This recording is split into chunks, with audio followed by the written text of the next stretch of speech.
Day 499 of the Ukrainian War Map, also known as the Russo-Ukrainian War.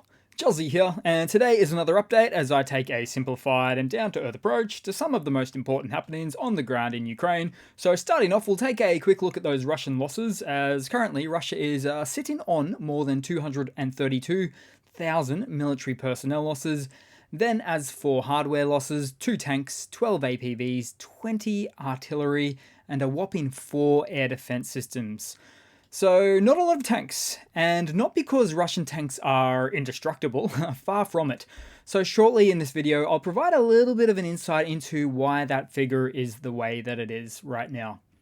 Then we'll head across to the map and start out in Russia as Belarusian President Lukashenko, aka Crazy Uncle Luka, has stated that Wagner PMC boss Prigozhin is now in St. Petersburg of Russia, which is an interesting development to say the least, though I'm quite certain that Russian security services would seek to restrict his movements in the motherland so as to avoid a round 2 potential extinction level event in Russia.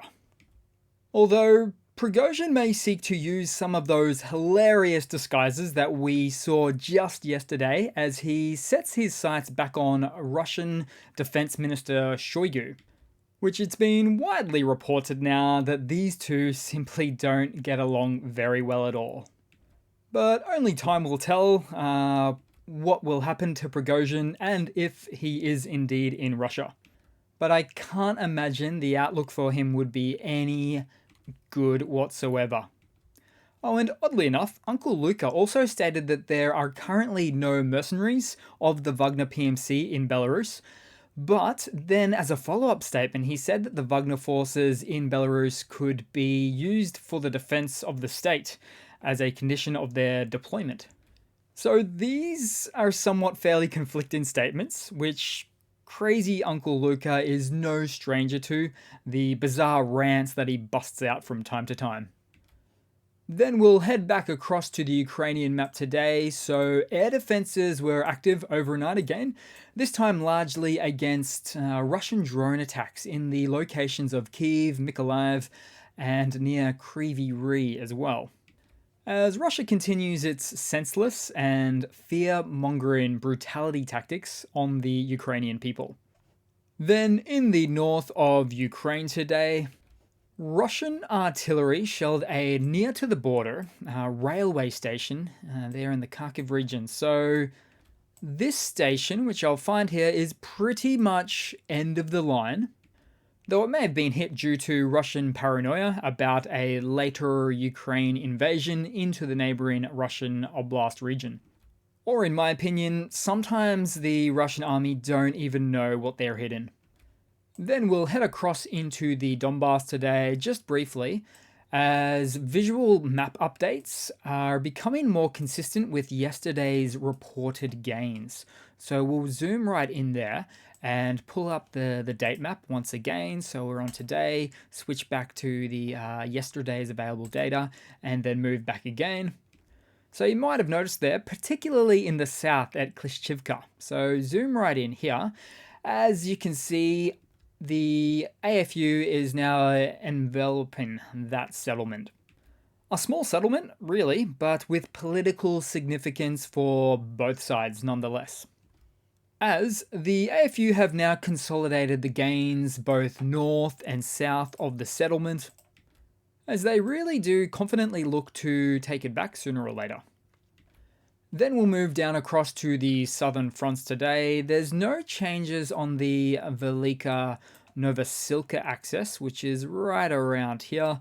And the situation here right now is very similar to the Orikhiv axis. So we'll go a little bit more southwesterly, as there has been a new wave of offensives from the Russian forces as they attempt assaults at the Robotine.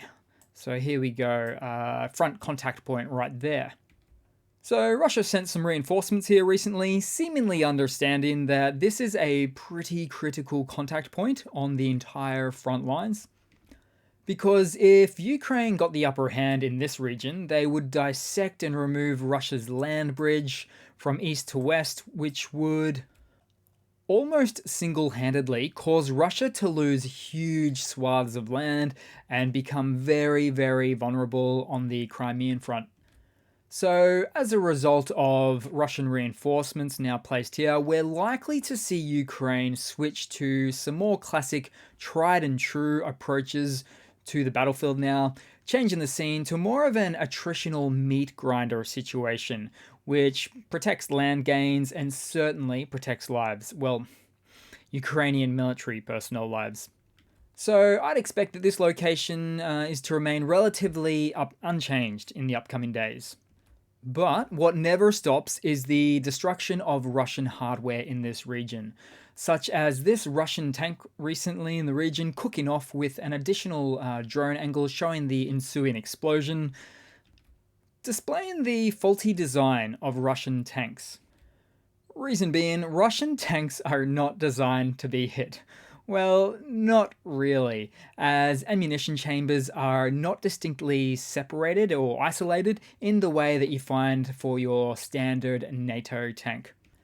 Hence the cook-off expressions and also the turret tossing competition expressions that we very much like to use.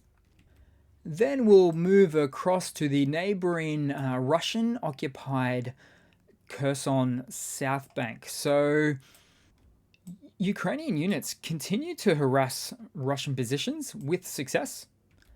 As an example, a Russian APC got stuck near to Ukrainian positions close to the Antonivsky Bridge.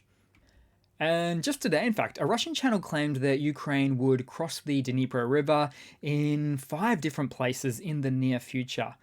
And this certainly bears some resemblance to being grounded in fact or upcoming reality, as the implication here is that with Ukraine forcing military engagements along the south of the Dnipro River, this constant harassment then forces the Russian army to remain stationed here on alert, much more than they would otherwise want to, thus preventing Russian forces from relocating some of their unit formations to the hotly contested Zaporizhia front lines right now.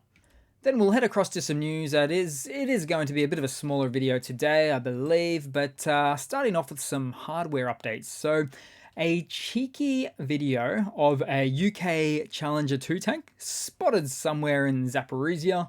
So this is certainly something we all love to see. Then, as for another Russian hardware update today, fresh from the cutting-edge Russian military factories, we have a truck with some makeshift wooden armor planks hammered to it.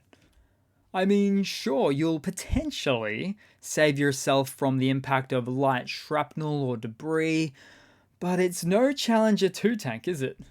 And certainly without that amazing armor that the Challenger 2 tank as well.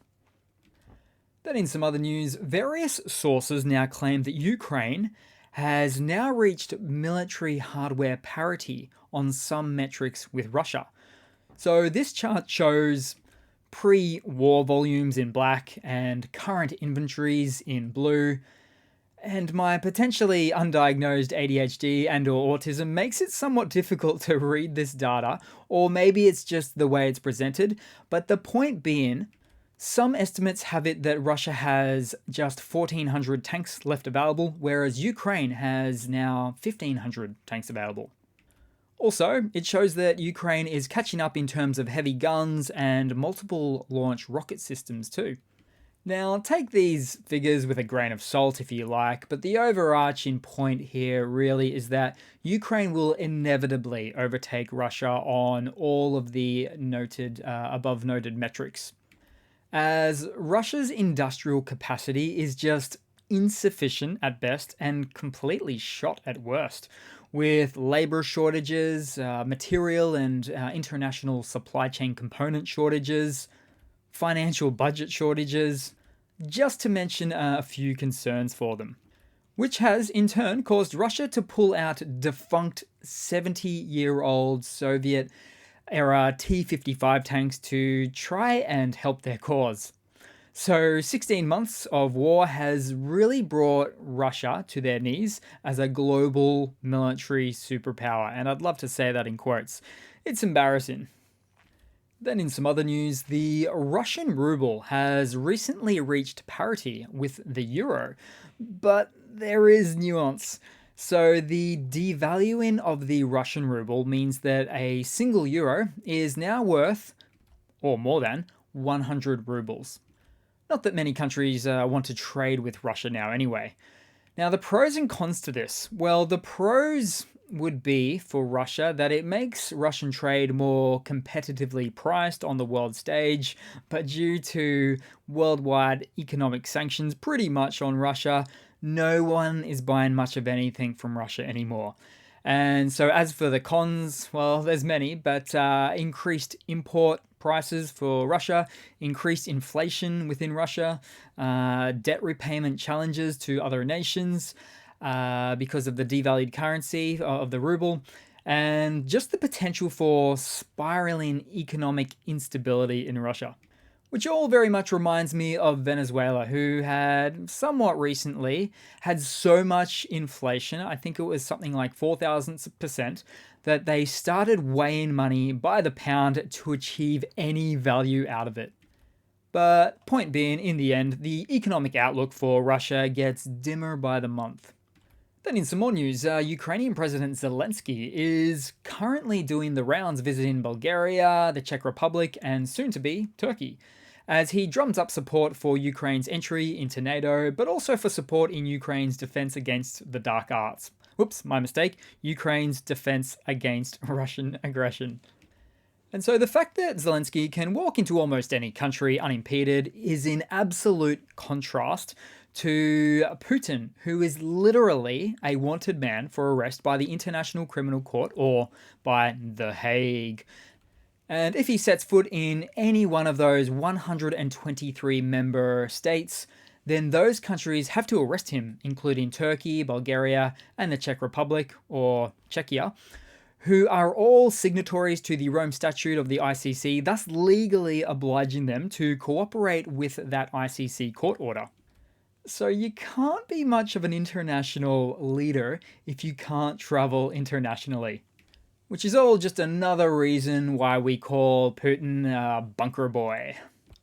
Then in a quick short Russian military mobilization blunder segment again, so Russians are signing up to become paid construction workers in Russian-occupied Ukraine, only to find out when they get there, nope, you're not a construction worker, you're a soldier now. We lied to you. Now, for this example, this guy was a Russian inmate turned Russian soldier, but there's been multiple other examples of this where regular Russians were promised other various builder or carpentry work in occupied Ukraine, then only to make it to the Donbass or Crimea to be forced into untrained assault units, where ideally they should be some of the most trained units you can find, given the tip of the spear combat scenarios they encounter. So it's just really abhorrently disgusting treatment for these people at the hands of their own Russian government. Then in a quick funny to round it all off with today, guys, so it's actually more extremely cringeworthy than funny, to me at least, but it appears someone is paying these Russian babushkas to spout BS Russian narratives about the end of the US dollar's dominance by creating a new BRICS currency. So for those of you that don't know, BRICS is a consortium of nations including Brazil, Russia, India, China, and South Africa, all developing nations by the way, that would hope to create their own globally dominant currency, which is a massive pipe dream by the way, almost impossible to implement and maintain. Plus, those very member nations, they can't even align on common values with their vast political differences. In fact, even two of the biggest members, China and India, can't even get along with their never-ending border clashes and military confrontations all along there. So back to the babushkas anyway, just yet another example of a paid-by-the-state propaganda piece that's just so cringeworthy and so hard to take seriously. And these old gals are clearly on the payroll as they've produced other anti-West content before. But the biggest irony could be that they're probably paid in the very same US dollar bills that they've been instructed to stomp upon. But it's all just more Russian logic that's always hard to make heads and tails of. So that'll be it for today, guys. Thanks for watching. Please leave a comment and subscribe if not already. Really always appreciate that. Thanks for all of the support, continued support, and I do hope to see all of you guys there in the next one. Cheers.